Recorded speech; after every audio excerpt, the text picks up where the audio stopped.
بمكونين اتنين بس موجودين عندك في المطبخ هتخلصي من اي اسمرار ناتج عن شمس او اي بقع داكنه في البشره، وهيفتح لك بشرتك جدا، وكمان هتفتح الايدين والرجلين واي اسمرار موجود فيهم.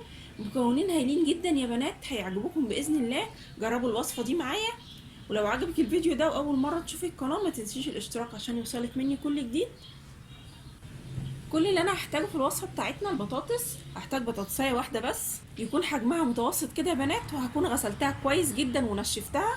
احنا عارفين ان البطاطس مفيده جدا للبشره، فيها النشا بتاعها بيفتح البشره جدا. هستخدمها مع ايه البطاطس؟ هستخدمها مع البيكنج باودر، وده المكون التاني الموجود معايا، خميره الحلويات الموجوده عندنا في البيت.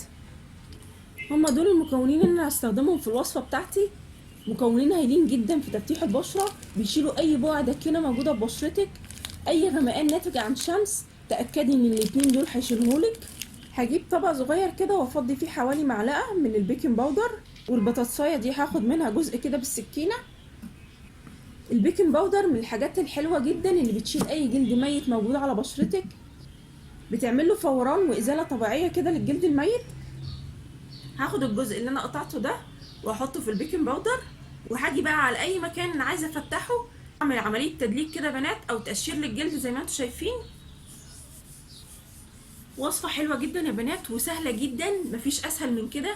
هتعمليها عندك في البيت، تستخدميها على بشره الوش وعلى الايدين وعلى الرجلين، هتفتحهم لك جدا، هتشيلك اي جلد ميت موجود عليهم. كمان الفوران اللي بيجي من البيكنج باودر هيفتح لك اي مكان غامق. كل ما الاقي ان الميه اللي موجوده في البطاطس قلت مني، ممكن اخد من التانية كده وابلها بيها من النص التاني الموجود عندي، وارجع احطها تاني في البيكنج باودر واستخدمها.